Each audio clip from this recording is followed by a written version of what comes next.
In this section, you will learn about product and quotient rules and higher order derivatives. First up is the product rule.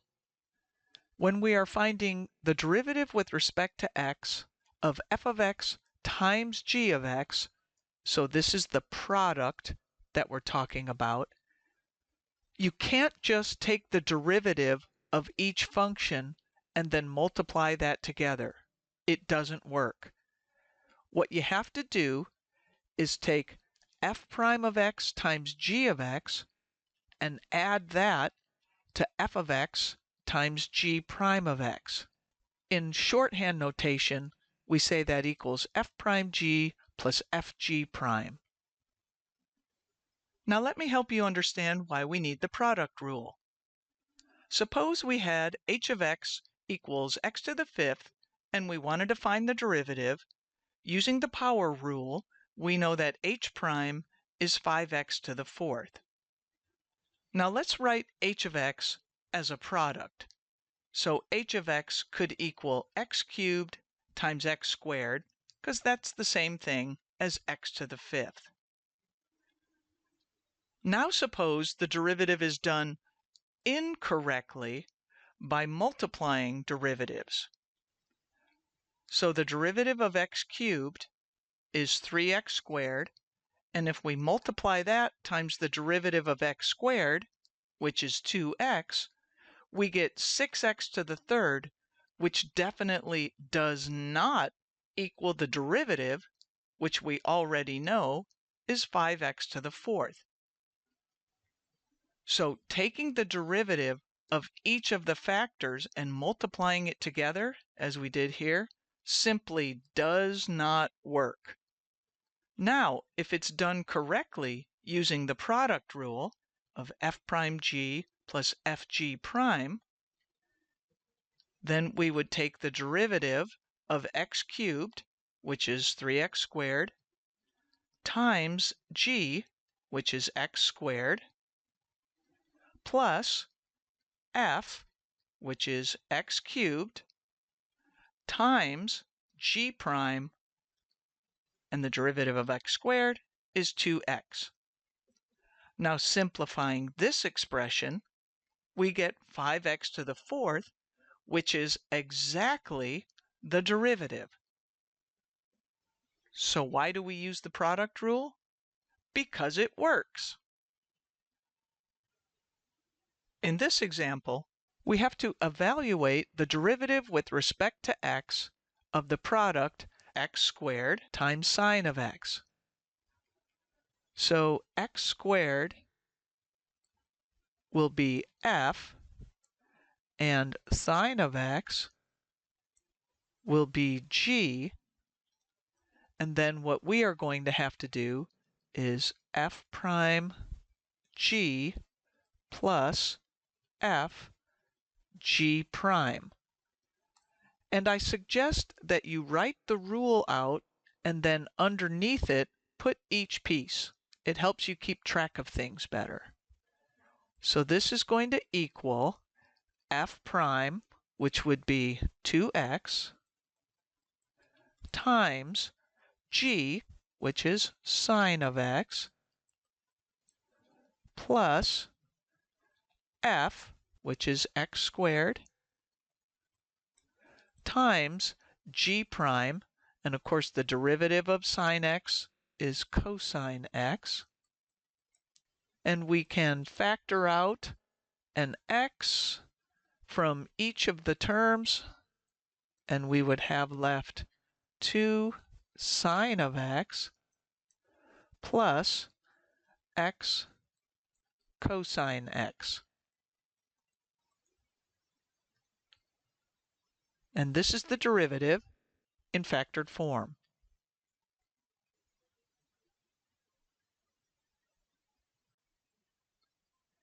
Here we have to find the derivative of h of x equals 5x plus 3x squared times 1 minus 5x.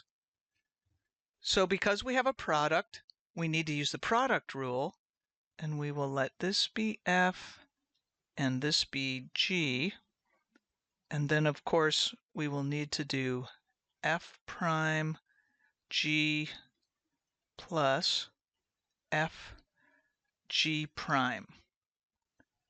Then h prime of x, we have to do the derivative of f, which would be 5 plus 6x. Take that times g, quantity 1 minus 5x.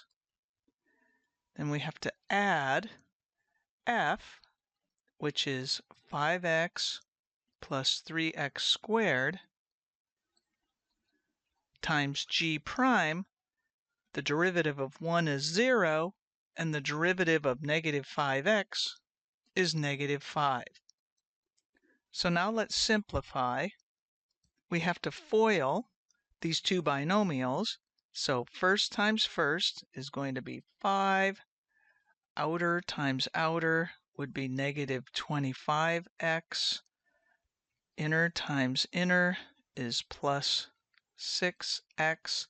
And last times last is negative 30x squared. Here we have to distribute this negative 5.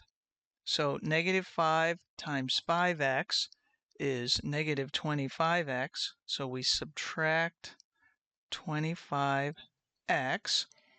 And negative 5 times a 3x squared means we will subtract 15x squared. Now all we need to do is combine like terms, and there's no other constant term, so we have 5. Then for the x's, negative 25x minus 25x is negative 50. Then if we add 6, that means we're subtracting 44x. And then negative 30x squared minus 15x squared means we have to subtract 45x squared. And this is our derivative.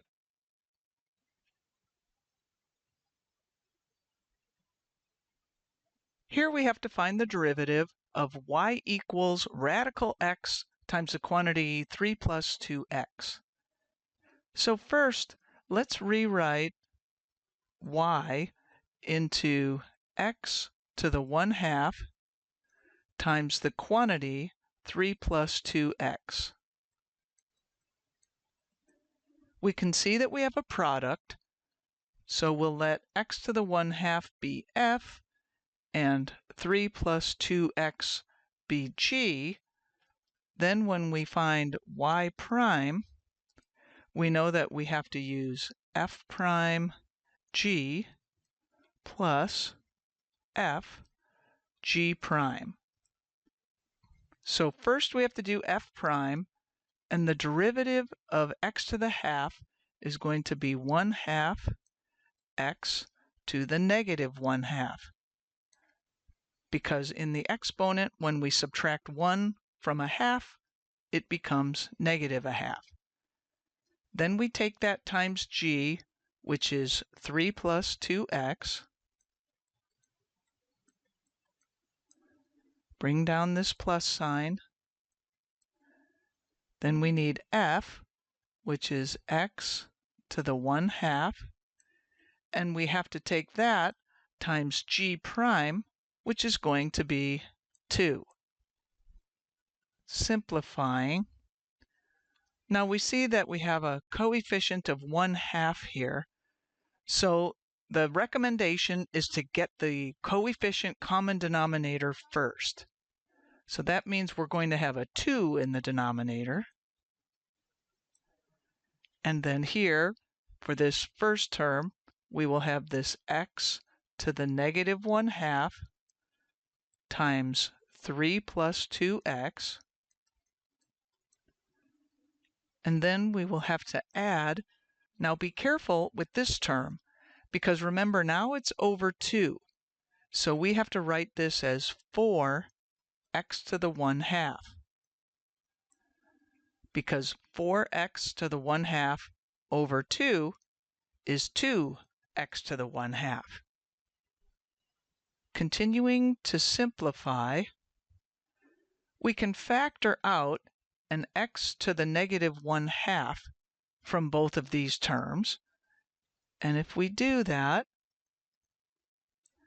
then this first term will just have 3 plus 2x left, plus from the second term, we will have that coefficient of 4, and then x to the half over x to the negative half is going to be x to the 1, which is x. And you can always check your factoring by multiplying back out. If we take this x to the negative half times 4x, we're going to get 4x to the half. Now we have to put that whole thing over 2. So this is going to equal this x to the negative 1/2 needs to head to the denominator. So then that means what we have in the numerator is 6x plus 3 over 2 times x to the positive 1/2. Because when we bring that x to the negative 1/2 down to the denominator, the exponent becomes positive. Continuing to simplify, in the numerator, we can factor out a 3, and we would have left 2x plus 1 over, in the denominator, you can either write it as 2x to the 1/2, or you can write it as 2 radical x. And this is the result in simplest form.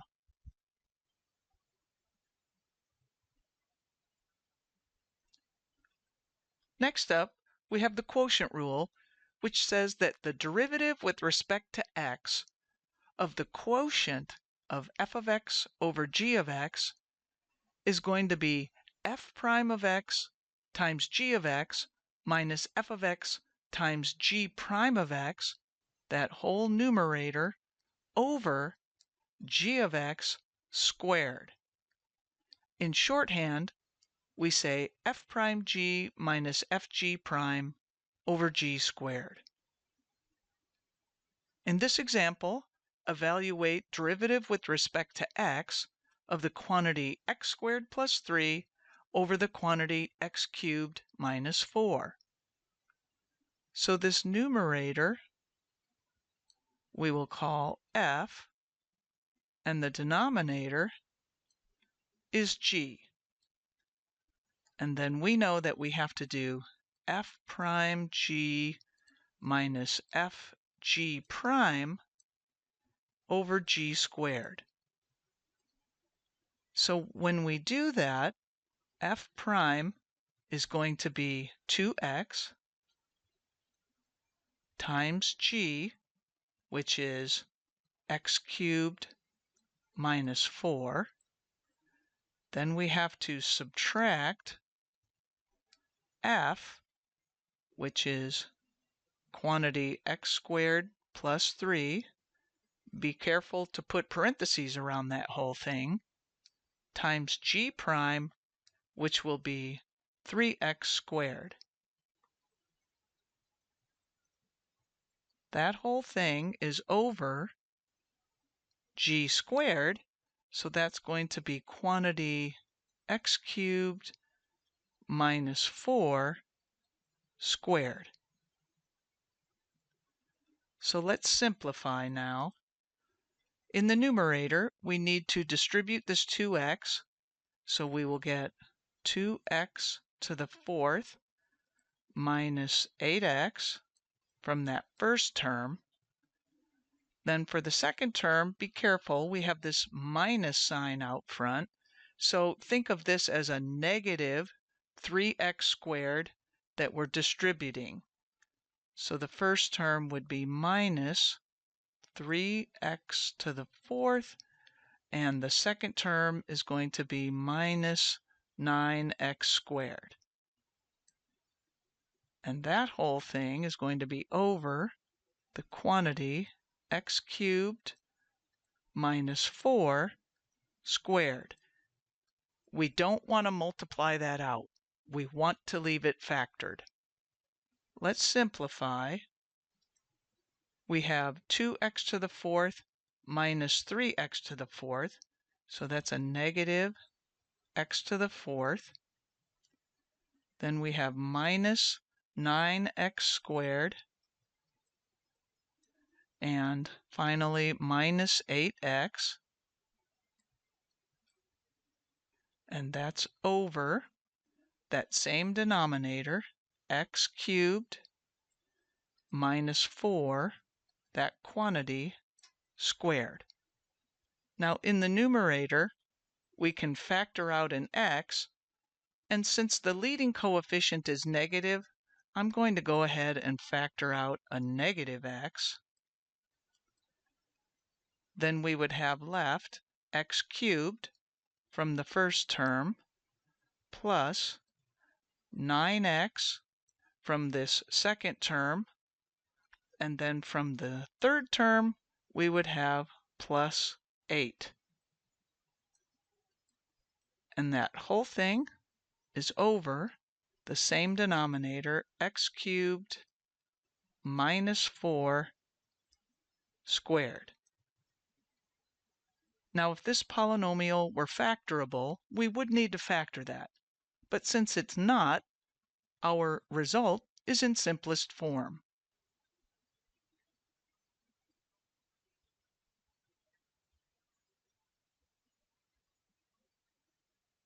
Here we have to find the derivative of y equals quantity 1 minus cosine x over sine x. We recognize that we are going to have to use the quotient rule. So then this numerator is f, and the denominator is g. And we will do f prime g minus f g prime over g squared. So then y prime is going to equal f prime. Well, we know that the derivative of 1 is 0. Then we have to subtract the derivative of cosine x, which is negative sine x. So this is the derivative of 1 minus cosine x. Then we have to take that times g, which is sine of x, minus f, which is the quantity 1 minus cosine x, times g prime, and the derivative of sine of x is cosine of x. Now that whole thing is over g squared, so we have to take sine of x and square it. Now this will equal 0 minus negative sine x is sine x, and then we have to multiply that times another sine x. So we have sine squared of x. Now for this term, we have this negative multiplying the 1, multiplying cosine. So that's going to be minus cosine x. Then we have this negative that we have to distribute here. So this becomes positive cosine x times cosine x. So we have to add cosine squared of x. That's all over sine squared of x. Simplifying, remember we have the Pythagorean identity that sine squared of x plus cosine squared of x is equal to 1.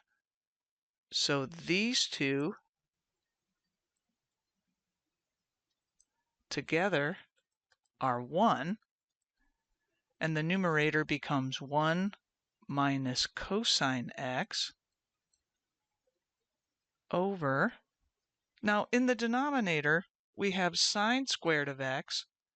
Now, if we were to solve this equation for sine squared of x by subtracting cosine squared over, we know that sine squared of x is equal to 1 minus cosine squared of x.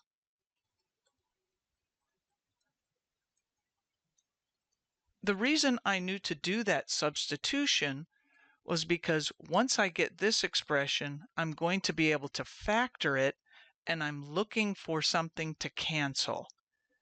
So here, the numerator is 1 minus cosine x over, if we factor this denominator, we get 1 minus cosine of x times 1 plus cosine of x. And as long as cosine of x does not equal 1, then we can simplify this, cancel this common factor, and this would become 1 over 1 plus cosine x.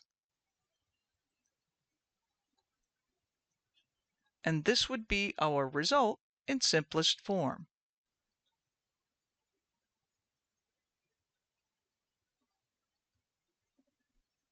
Now that we have the quotient rule, we are going to be able to evaluate the derivative with respect to x of tangent x by first rewriting it as derivative with respect to x of sine of x over cosine x.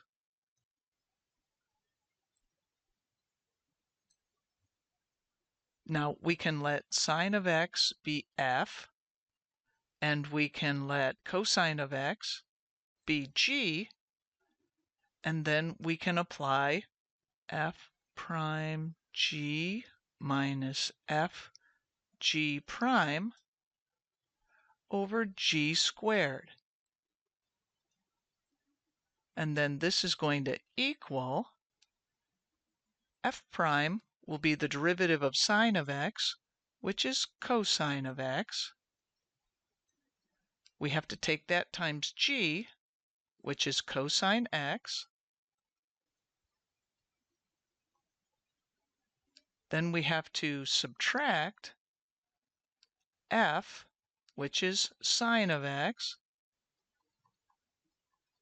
And we have to take that times g prime, where the derivative of cosine x is negative sine of x.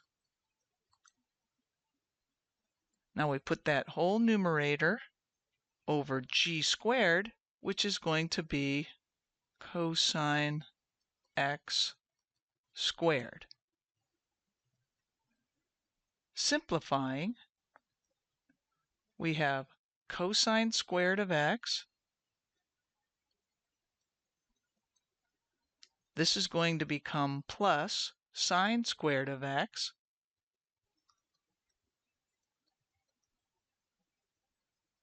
over cosine squared of x. This is going to equal cosine squared of x plus sine squared of x is 1 over cosine squared x.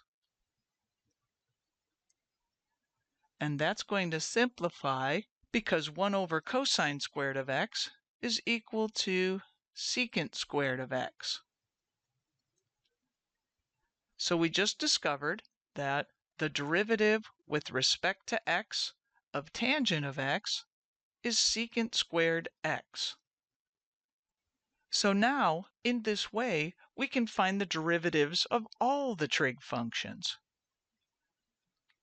Now, we already knew that the derivative of sine of x is cosine x, and that the derivative of cosine x is negative sine x. We just found out that the derivative of tangent x is secant squared of x. And we could do a similar derivation for all the rest of the trig functions. It turns out that the derivative of cotangent of x is just negative cosecant squared of x. And the derivative of secant of x is secant x tangent x. And finally, the derivative of cosecant of x is negative cosecant x cotangent x. Now, one good thing to notice, and that helps make memorizing these easier, is that there's a relationship between all the cofunctions. Since the derivative of sine is cosine, then the derivative of its cofunction is just the opposite cofunction. And the same is true for tangent and cotangent. The derivative of tangent is secant squared, so the derivative of cotangent is negative cosecant squared. And it's also true for secant and cosecant. Since the derivative of secant is secant tangent, the derivative of cosecant is negative cosecant cotangent. So the cofunctions are there with a negative sign. The cofunction is there with a negative sign. The cofunction is there with a negative sign. And so that might help you memorize these a little quicker.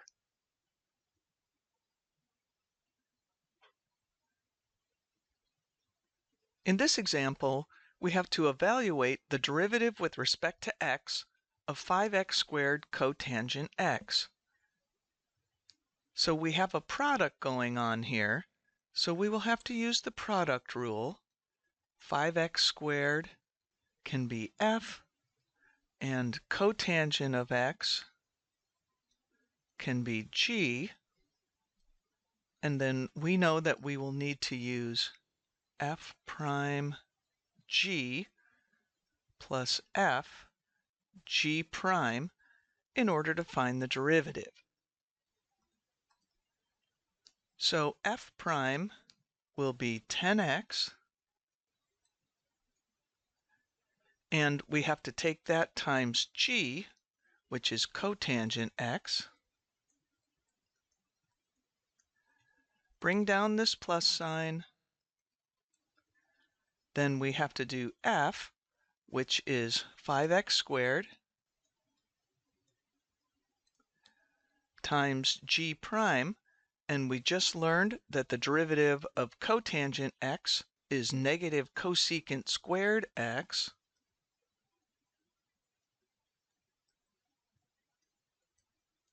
So this is going to equal 10x cotangent x minus 5x squared cosecant squared of x. And it looks like we can factor out a 5x. And we would have left 2 cotangent x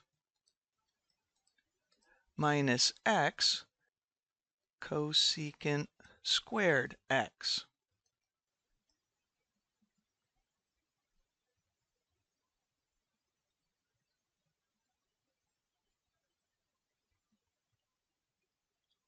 Here we have to find the equation of the line tangent to f of x equals secant x at the point 5 pi over 3, 2. Now, to find the equation of a line, we need two things: a point, which we already have, and a slope. And we know that the slope of the tangent line comes from the derivative, so f prime of x. And the derivative of secant x, we just learned, is secant x tangent x.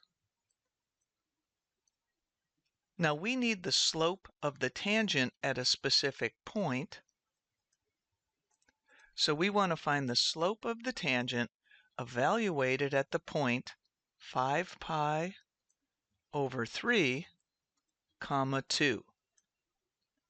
So that means we need to take f prime and evaluate it at x equals 5 pi over 3. So that's just going to equal secant of 5 pi over 3 times the tangent of 5 pi over 3. Now we know that secant of 5 pi over 3 is just going to be 1 over the cosine of 5 pi over 3. So this is going to equal 1 over. Now if we look at the unit circle and rotate to an angle of 5 pi over 3, we see that the cosine is equal to 1/2. So this will simplify to be 2. So now we know the secant of 5 pi over 3 is equal to 2. The tangent of 5 pi over 3 is going to be the sine of 5 pi over 3, which is negative rad 3 over 2, over the cosine of 5 pi over 3, which is 1/2. Those 2's cancel, and we get negative radical 3. So then this is equal to negative 2 rad 3. So now that we have a slope and we have a point, that means we can plug into point-slope form.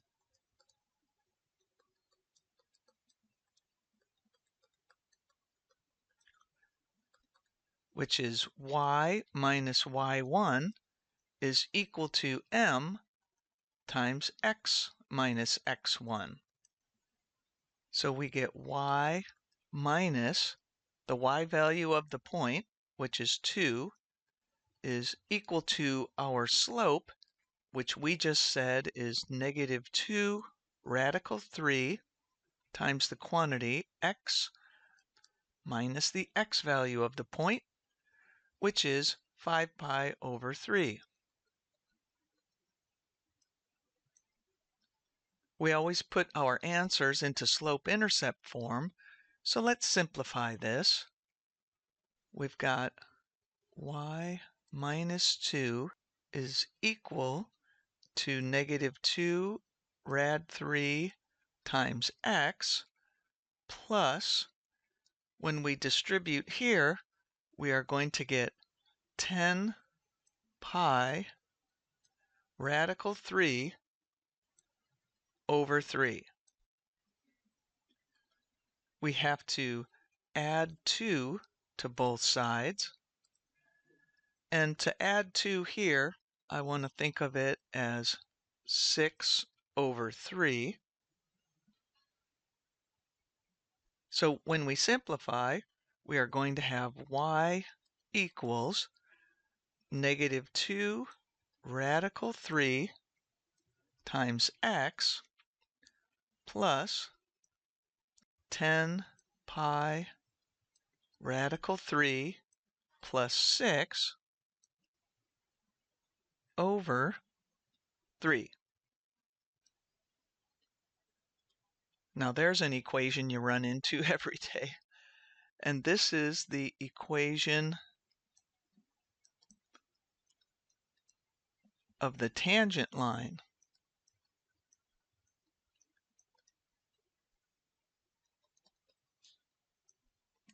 And this, of course, is slope-intercept form.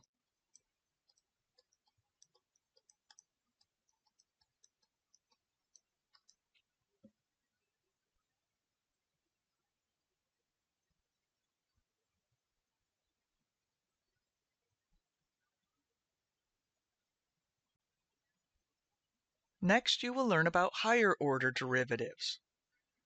What we've been working with so far is called the first derivative. So f prime of x is equal to the derivative with respect to x of f of x, which we know we can write as dy dx, which is the same thing as saying y prime. Now we introduce the second derivative, f double prime of x.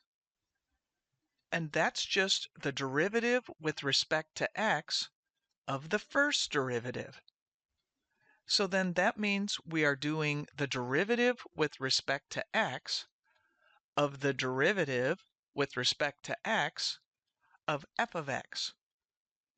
So in shorthand notation, we say that's d squared over dx squared of f of x. And where this notation comes from, as you can see in the numerator here, we have a derivative and a derivative. So in shorthand, we write that derivative squared, and then by dx, so we say by dx squared. So this is just shorthand for taking the second derivative. Now, if we're using the notation with the letter y in it, then the second derivative is going to equal the derivative with respect to x of y prime, which is the derivative with respect to x of dy dx. And in shorthand, we can write that as d squared y over dx squared. And notice it's not dy squared. And that's because there's not two y's over here. There's two d's and only one y. So it's the derivative squared of y with respect to x squared.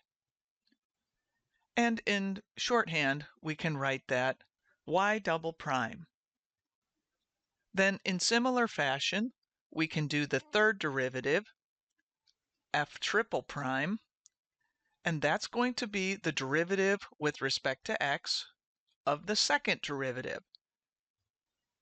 So that means we're doing d by dx of d squared over dx squared of f of x. So then the shorthand notation for that is d cubed over dx cubed of f of x. And of course the d cubed is coming from this d of d squared, and the dx cubed is coming from the denominator here, dx of dx squared. And in notation using the y variable, the third derivative is going to be the derivative with respect to x of y double prime, which is d by dx of d squared y over dx squared. So we can write that d cubed y over dx cubed, or call it y triple prime. And we can go on and on. The fourth derivative is just the derivative of the third derivative, and the fifth derivative will be the derivative of the fourth derivative. So then in the most general form, we can say the nth derivative, which is indicated by this notation where the n is inside a set of parentheses. So this means the nth derivative of f will just be the derivative with respect to x of the n minus 1 derivative of f of x, which is the derivative with respect to x of d n minus 1 over dx n minus 1 of f of x. And so we can write that as d to the n over dx to the n of f of x.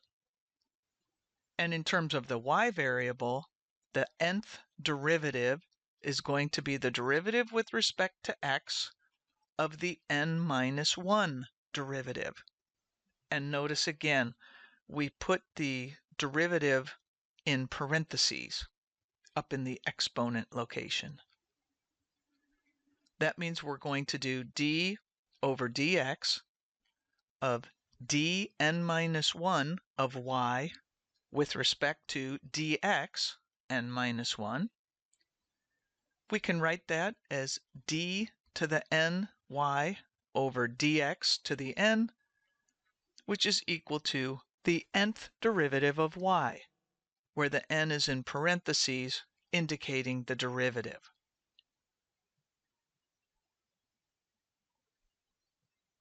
So now in this example, given f of x equals 3 sine of x, we can find all these derivatives. F prime of x just means we have to take the derivative of f. We know the derivative of sine is cosine, so this will be 3 cosine of x. Then the second derivative means we have to take the derivative of the first derivative, and because the derivative of cosine x is negative sine of x, this would be negative 3 sine x. Then f triple prime, which is the third derivative, is going to be the derivative of the second derivative. Derivative of sine x is cosine x, so this is negative 3 cosine x. And now here we have to find the fourth derivative. So once we get to the fourth derivative and on, that's when we start putting the degree of the derivative inside parentheses here, rather than trying to write f quadruple prime or having to write 5 apostrophes, etc. So first derivative, we use this notation. Second derivative, we do the f double prime. Third derivative, we do the f triple prime. And then after that, we start using this notation. So the fourth derivative is just going to be the derivative of the third derivative. We know cosine x has a derivative of negative sine x, so the negative from there will multiply the negative from here, and this becomes 3 sine of x. Then the fifth derivative will just be the derivative of the fourth derivative. Derivative of sine x is cosine x, so this is 3 cosine x. And you can see that these derivatives are going to cycle through. We started with f equaling 3 sine of x, and by the time we got to the fourth derivative, we were back around to that same function, and it's just going to cycle through again. Here we have f of x is equal to 4x cubed plus 2x squared plus 7x plus 5. So pause the video, try this on your own, and restart to check your answers.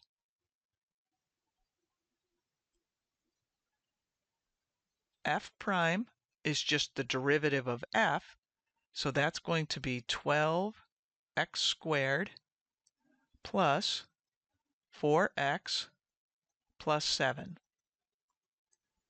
F double prime, which is the second derivative, is the derivative of the first derivative. So that will be 24x plus 4.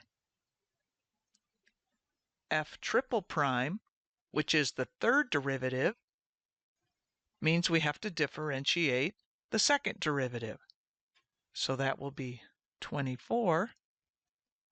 The fourth derivative is the derivative of the third derivative, which will be 0.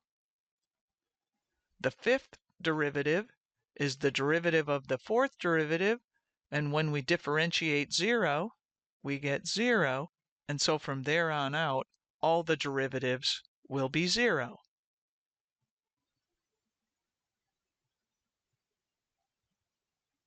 Next, we return to particle motion, which you first learned about in your 2.2 notes.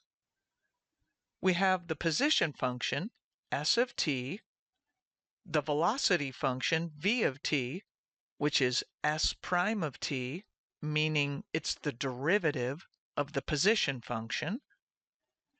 The acceleration function a of t is the derivative of velocity, so it's v prime of t. But because we know that velocity is the derivative of position, then that means that acceleration is just the second derivative of position. So a of t is equal to s double prime of t. We also learned the general position function, and when s is in feet, we have s of t is equal to negative 16t squared plus v0t plus s0. Remember that v0 is the initial velocity, which means v at time 0, and s0 is just the initial position, which means s at time 0. In this example, a particle is shot upward with an initial velocity of 32 feet per second from a height of 48 feet. In part A, we have to give the equation which models the position. So then s of t is going to equal negative 16 t squared. Now, we need to know about the initial velocity. And we are told that the particle is shot upward with an initial velocity of 32 feet per second. Because it's going upward, the initial velocity is positive, so we know that v0 is going to equal 32. So then back to the position function, we add 32t, and then we have to take a look at s0, which is the initial position, and the particle is shot up from a height of 48 feet. So that tells us that s0 is positive 48. So then we add that to the position function. So now we have an equation where we can find the height of the object at any time.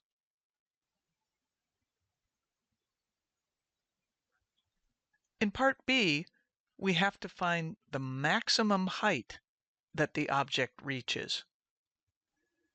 So we have to think for a moment about what will be true about the particle motion the instant it hits its maximum height. And right at that moment, it stops going up and then will begin to go down. So at that maximum height,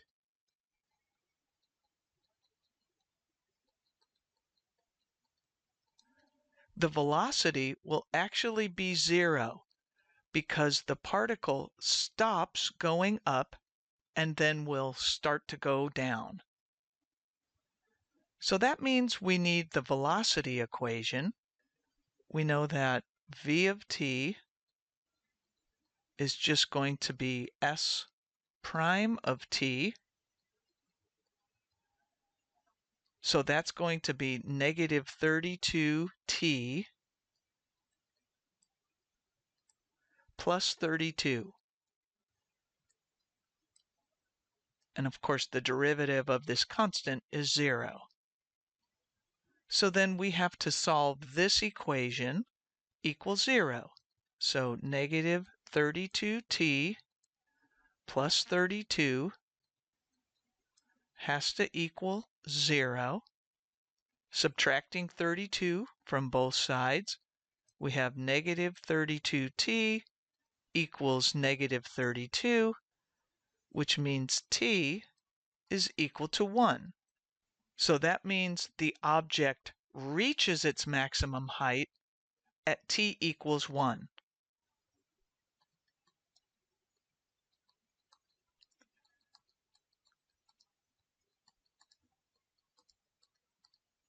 And remember, the time is measured in seconds.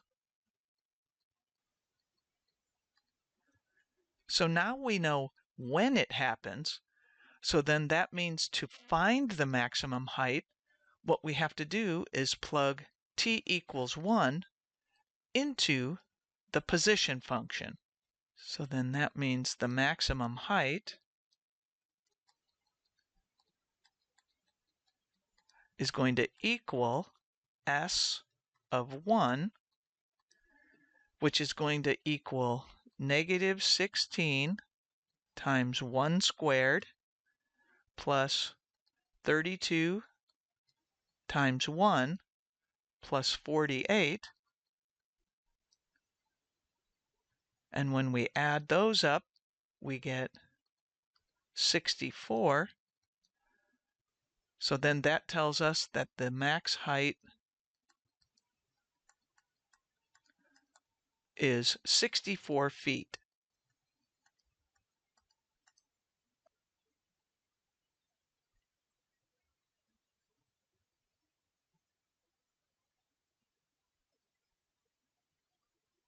In part C, we have to find the velocity of the object when it hits the ground. So what we have to do is think about what's true in the particle motion once the object hits the ground. And when this happens, we know that the height of the object, which is s of t, is going to be exactly 0.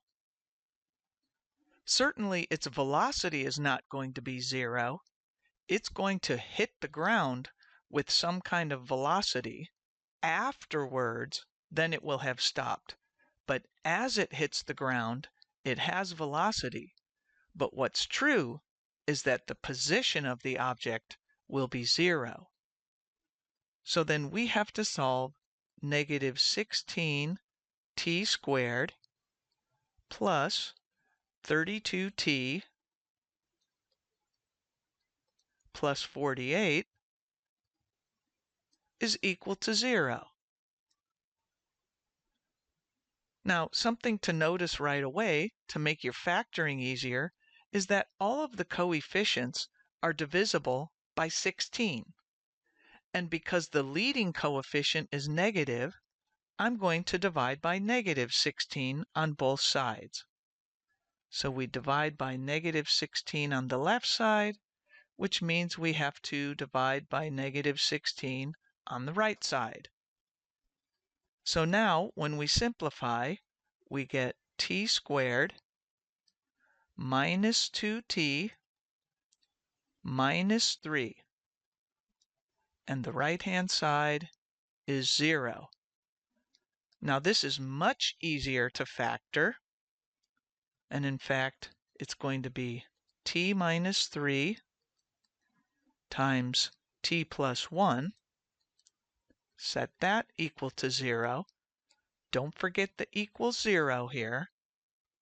Then using the zero product property, we know either t is equal to 3 or t is equal to negative 1. Now, because we're dealing with time, we know time can't be negative. So our domain is that t has to be greater than or equal to 0. So then that means we have to reject this answer because it's negative.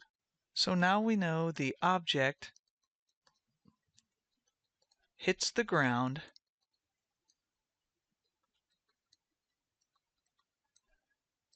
at t equals 3 seconds. So now we know when it happens. Now remember, we had to find the velocity. So that means we need the velocity equation, which we already found out was v of t equals negative 32t plus 32. So then that means the velocity evaluated at 3 is going to be negative 32 times 3 plus 32, and that's equal to negative 64. So therefore, we can say the velocity at impact with the ground